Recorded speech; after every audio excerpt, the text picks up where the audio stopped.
Hola amigas y amigos, los que conocéis este canal sabéis que nos hemos dedicado durante un tiempo a hacer tutoriales para introducir las principales ideas de la filosofía y también pues presentar las argumentaciones por parte de los principales autores que han defendido y argumentado esas ideas.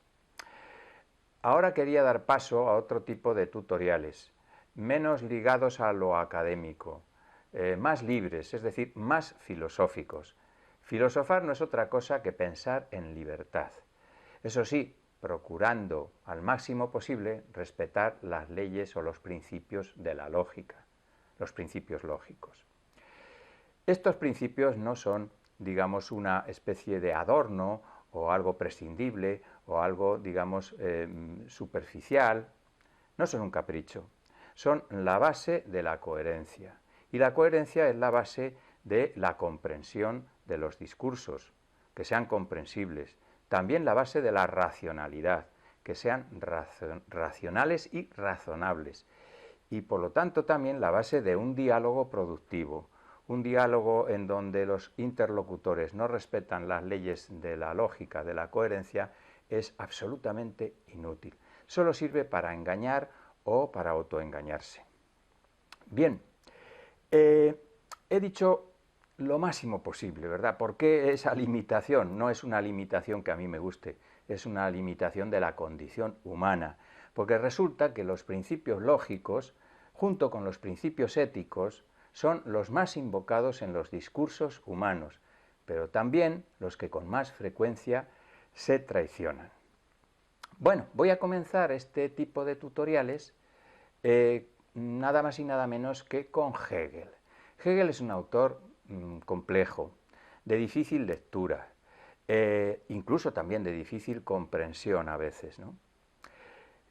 No es un capricho que empiece por Hegel, tampoco es una especie de desafío, vamos a empezar por Hegel para hacernos los grandes, no, es que Hegel, a pesar de su dificultad, es una figura importante en la historia de la filosofía, sobre todo por la influencia que tuvo su filosofía en su momento y después, en la filosofía posterior. Hegel está situado como figura histórica en la historia del pensamiento entre la Edad Moderna, de la que puede ser una culminación en el sentido de que es, digamos, la máxima expresión del optimismo racionalista, del optimismo de la Ilustración, de ese poderío de la razón, y por otra parte está en la apertura del pensamiento contemporáneo, que en gran parte se constituye con Hegel a favor o en contra de Hegel. En todo caso, es una figura histórica. Es conocidísima su influencia en el marxismo y todo lo que implica el marxismo después, pues lo conocéis, ¿no? Históricamente, tanto en la historia del pensamiento como en la otra. El marxismo se considera a sí mismo como el reverso de la dialéctica hegeliana, que es una dialéctica del espíritu. El marxismo se va a considerar como una dialéctica con los pies en la tierra, es decir, una dialéctica de la realidad, que es la realidad histórico-natural, una realidad material. Pero no solo ha influido en el marxismo, sino en corrientes muy distintas como el existencialismo, algunos autores existencialistas, o la Escuela de Frankfurt, algunos autores de la Escuela de Frankfurt, o en autores pues como Derrida, Lacan, etc.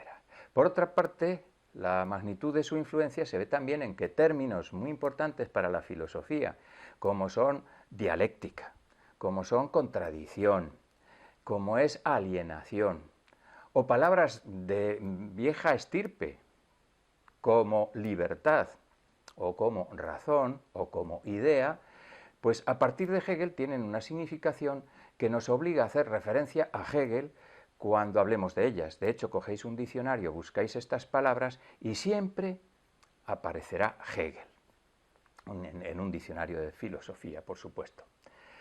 Bueno, vamos a meterle entonces un poquito el diente a Hegel. Quería hacer antes una pequeña aclaración. En estos modestísimos tutoriales, en este modesto canal, no hay, propiamente hablando, seguidores. Lo que hay es participantes. Participantes en un diálogo con las ideas de la filosofía. A mí la palabra seguidores no me gusta demasiado. No sé por qué. Me recuerda a una escena muy graciosa de una película de Buster Keaton, un autor, pues eso, que lo conocerán los cinéfilos o las personas como yo, de cierta edad, ¿no? Era cine mudo. En la escena de una de sus películas, una escena muy hilarante, graciosa, Buster Keaton, carapalo que le llamaban, porque tenía una expresión seca, huye aterrorizado de una, digamos, masa, un centenar o dos de mujeres, todas ellas vestidas con traje de novia, que por lo visto pues tenían la intención de arrastrarle al altar. Bueno, entonces decimos que aquí hay participantes, ¿no? Y voy a hacer referencia a la participación de dos de estas personas en el diálogo que hicimos con las ideas de Hegel, en el tutorial de Hegel. Uno de ellos me decía, demasiada larga, hermano, la hiciste demasiada larga, hermano, creo recordar que ponía, ¿no? Y yo le contestaba, porque claro, un diálogo se hace si hay contestación, y porque además me pareció una intervención oportuna. Alguno dirá, pero si es crítica o si es... No, no es ni superficial ni crítica, es el testimonio de que las ideas de la filosofía muchas veces no son nada fáciles, ¿no? Incluso yo diría que a veces son artificialmente difíciles, ¿no? Que se hacen más difíciles de lo necesario. Por lo tanto, no hay que crear complejos con el tema de la filosofía, ni creárselos uno mismo, ni mucho menos los profesores de filosofía creárselos a los demás. Todo el mundo puede comprender las ideas filosóficas. Y por eso yo le añadía a este amigo, él me llamaba hermano, yo le llamo amigo, que para mí es lo mismo. Digo, es que, amigo, Hegel es demasiado Hegel, es mucho Hegel, es muy grande Hegel, ¿no? Entre grande que era y grande que se hizo él, tenemos un pedazo de Hegel que es difícil luego de explicar todos los libracos que tiene, pues no os digo nada, ¿no? Pero no renuncies a entender a Hegel. Estoy segurísimo, amigo y hermano, de que tú puedes comprender lo esencial de Hegel como cualquiera. Y para ello hacía referencia a este dibujo que es la reproducción de un grafiti del Muelle, uno de los primeros grafiteros que hubo en España y concretamente en Madrid. Este grafiti nos sirve para dar una idea de lo fundamental de Hegel, de la idea de Hegel, valga la redundancia, una idea de la idea de Hegel. ¿Cuál es la idea de Hegel sobre la realidad? Esto. La realidad es un desarrollo direccional, es decir, que va en una dirección, pero no es un desarrollo simple, es un desarrollo complejo, es un desarrollo que a veces tiene, como veis, como marchas atrás, como vueltas hacia atrás para seguir adelante. Lo que él llamará contradicciones. Estas marchas atrás, también como en el Muelle, pueden ser un impulso, no son algo negativo las contradicciones, pueden ser un impulso para que este desarrollo tenga lugar, avance y llegue a su fin. Y su fin es un fin positivo, es un final feliz, puesto que es la autorrealización de esa gran realidad, que es el espíritu. El espíritu está detrás de todo y el espíritu está en desarrollo hacia su culminación. Como veis, una historia feliz. Bueno, otro de estos participantes me decía que quería entrarle a Hegel a partir de mi exposición, con lo cual yo me sentí todo orgulloso. He logrado interesar a alguien por Hegel, que tiene narices el amigo Hegel. Bueno, y decía que quería entrarle y me pedía algún consejo. Bueno, lo primero, para entrar a cualquier autor que os interese, es partir de una exposición sencilla, clara, comprensible, de las principales ideas de ese autor y del sentido general de su filosofía. Puede valer un tutorial, el mío o cualquier otro que os sea comprensible, puede valer un libro de filosofía, ¿no?, de introducción a la filosofía, algo que os sea comprensible, claro, y que os sirva para ver sus principales ideas. Y luego, cuando tengáis esto claro, pues profundizar en algún aspecto de su filosofía. En el caso de Hegel está muy claro porque hay dos palabras clave, muchas otras, pero dos palabras clave en la filosofía de Hegel, que son dialéctica y espíritu. Y al hablar de una tendremos que hablar de otra. Es lo que vamos a hacer ahora. Yo he escogido un texto de Hegel, un texto de una de sus obras, reflexiones acerca de la filosofía de la historia. Es un libro que está publicado, me imagino que en otras editoriales, pero yo lo conozco en la Revista de Occidente, y es un resumen de las páginas 62 y 63. Yo he utilizado esa técnica que os expliqué en su momento de subrayar de manera que luego podamos unir todo lo subrayado y hacer un resumen. De esa manera se me ha quedado en el texto que vais a ver luego las 2 páginas enteras de esa obra, y sobre ellas vamos a hacer el análisis.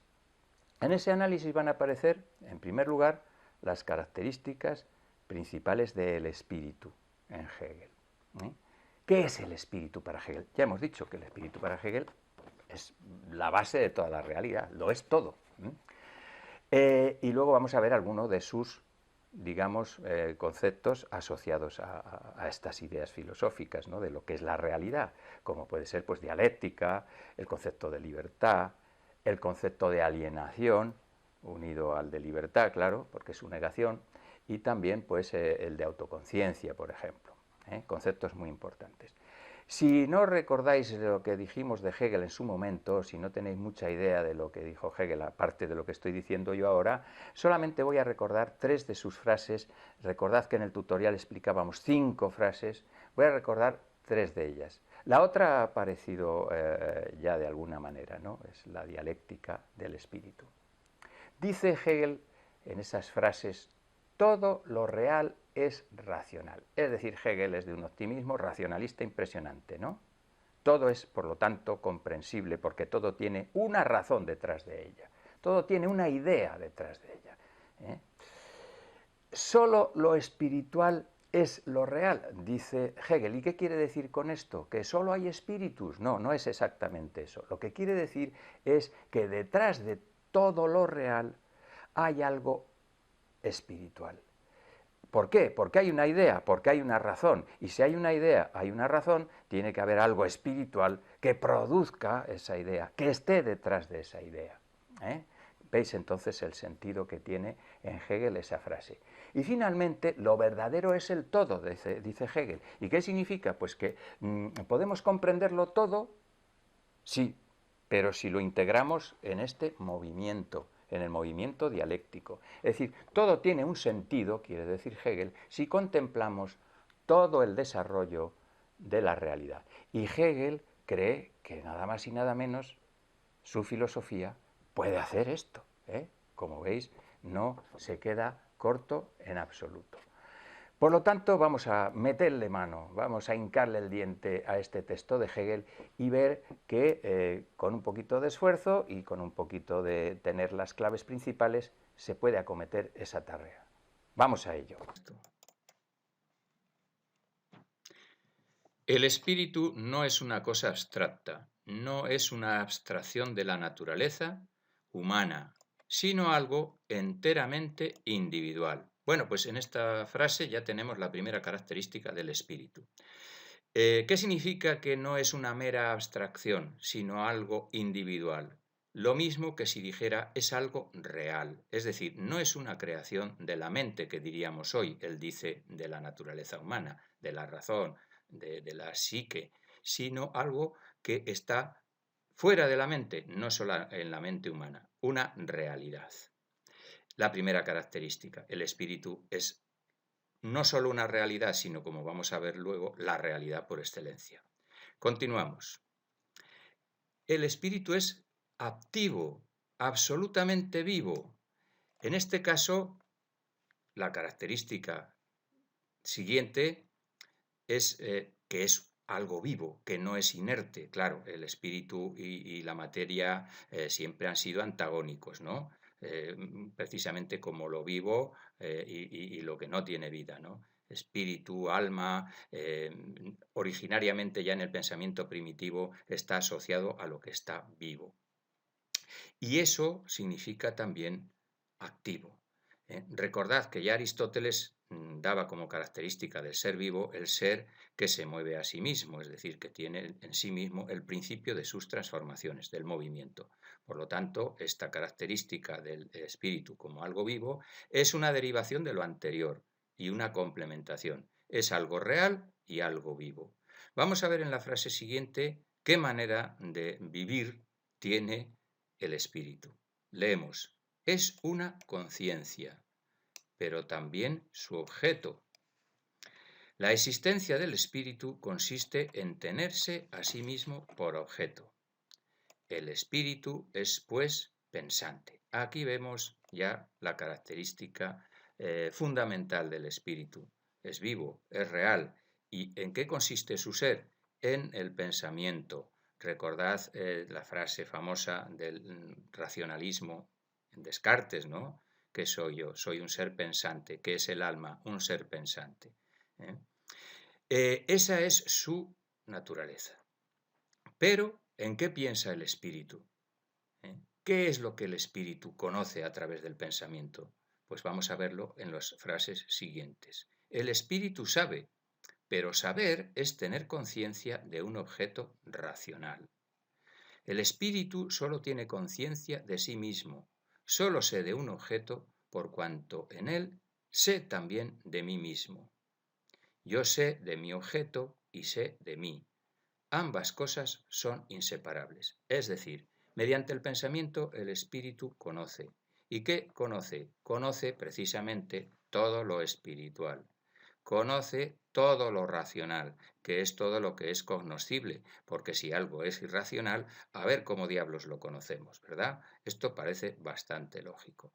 Y no lo confundáis, no significa que el espíritu se conozca a sí mismo de manera individual. El espíritu se conoce de manera global, porque el espíritu no es solamente el alma humana, sino que el espíritu está detrás de toda la realidad.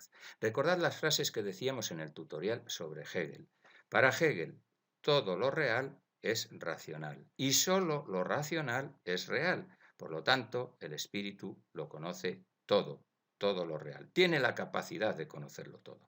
Evidentemente no el espíritu como individuo concreto, sino el espíritu como realidad global. Por lo tanto, el espíritu es esa autoconciencia. Se tiene a sí mismo como objeto de su pensamiento. De alguna manera nos está diciendo que el espíritu es divino, porque esa es la característica de Dios, ¿no? Se conoce a sí mismo y al conocerse a sí mismo lo conoce todo. Vamos a por la frase siguiente, donde tenemos otra gran característica, quizás la más importante, del espíritu en Hegel, que es la libertad. La libertad, dice él, es la sustancia del espíritu. El espíritu consiste justamente en tener el centro en sí. Bueno, la libertad es la sustancia del espíritu. ¿Por qué?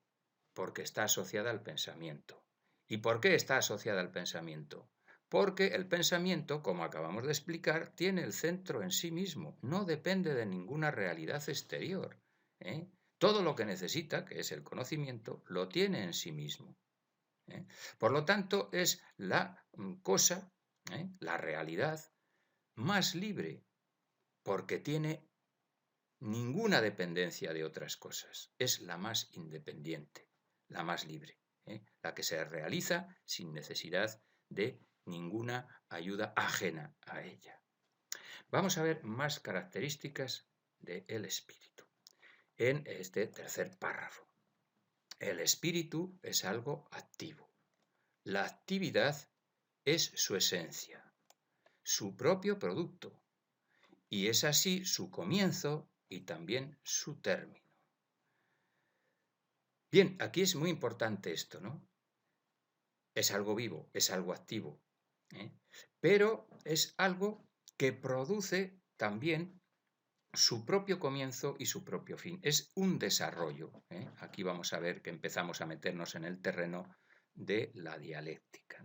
No es algo estático. El espíritu o la realidad no tienen nada que ver con aquello que imaginó Parménides, os acordáis del ser, que sí, que era un ser muy racional, ¿no? Porque rechazaba todo lo que fuese el no ser, pero se quedaba inmóvil y al quedarse inmóvil, la realidad pierde toda su consistencia. Una cosa que es real pero es inmóvil es muy parecido a la nada. No, aquí tenemos un ser plenamente en desarrollo, plenamente real. Por eso produce actividad. Ahora, su actividad está dentro de él, comienza con él y termina con él. De nuevo ahí tenemos resonando a la divinidad, ¿no? Recordad cómo para el cristianismo y para el monoteísmo bíblico, pues Dios es el alfa y la omega, es decir, el principio y el final de toda la realidad. Bien, seguimos completando la frase que acabamos de iniciar. Su libertad no consiste en un ser inmóvil, sino en una continua negación de lo que amenaza negar la libertad. Fijaros, aquí aparece ya la dialéctica. ¿Cómo y por qué se produce el movimiento? Porque no existe solamente una cosa, sino también su contraria. No existe solamente el espíritu que tiende a la libertad, sino que también existe la negación de la libertad. Y es precisamente la superación de esa amenaza la que hace que las cosas progresen y prosperen. Aquí integramos, ontológicamente, por así decirlo, es decir, en la realidad integramos el principio y lo contrario. En eso consiste la dialéctica. No solamente existe la luz, sino la oscuridad. Pero es que si no existiera la oscuridad, ¿cómo matizaríamos que existe la luz? Una realidad se contrapone con otra y se constituye en esa contraposición, ¿no? Ese es el movimiento dialéctico, un movimiento por oposición de contrarios, ¿no? Y por superación de esa oposición.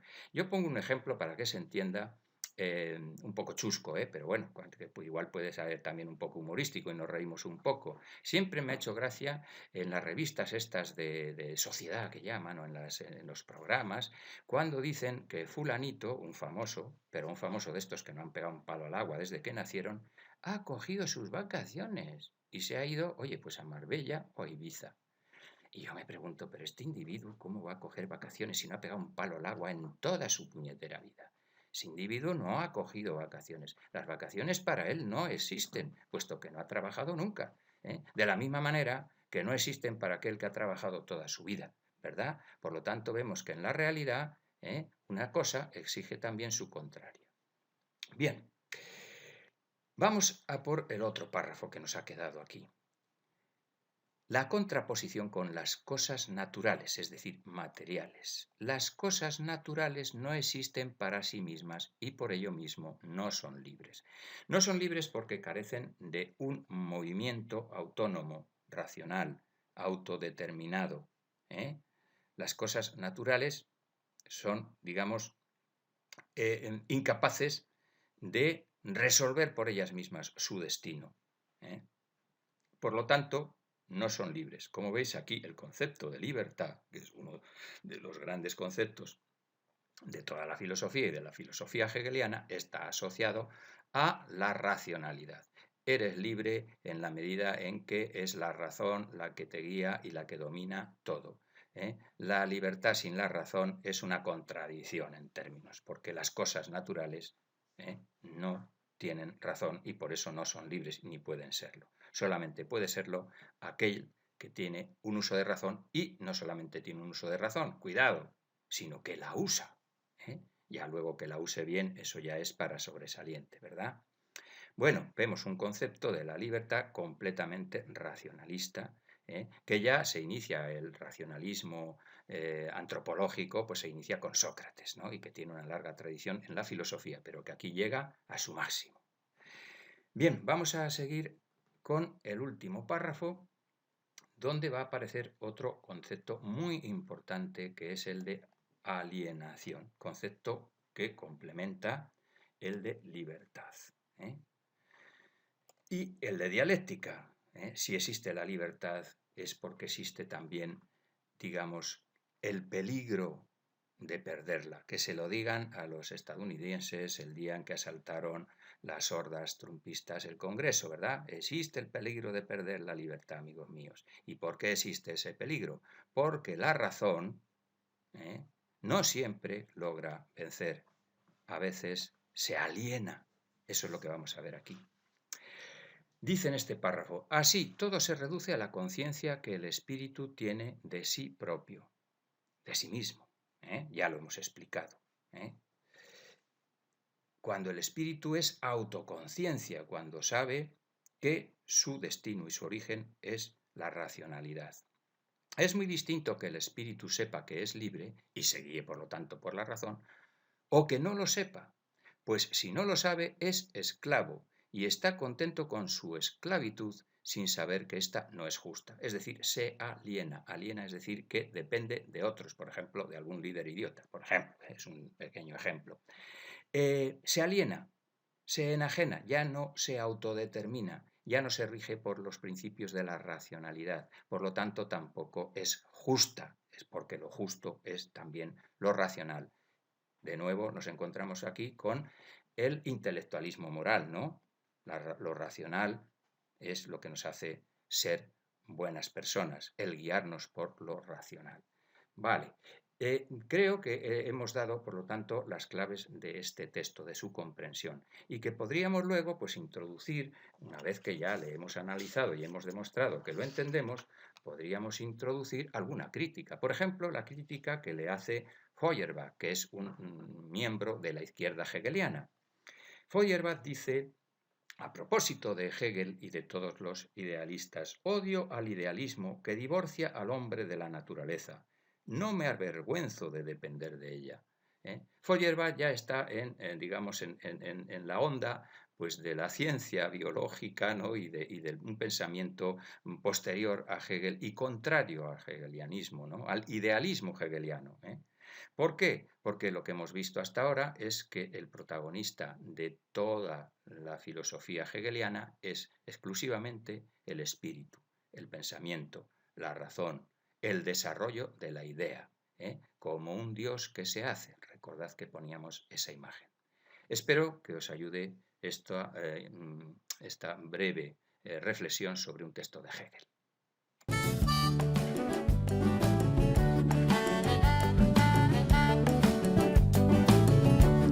When you meet a friend, that ain't nothing you can do. That ain't nothing you can do.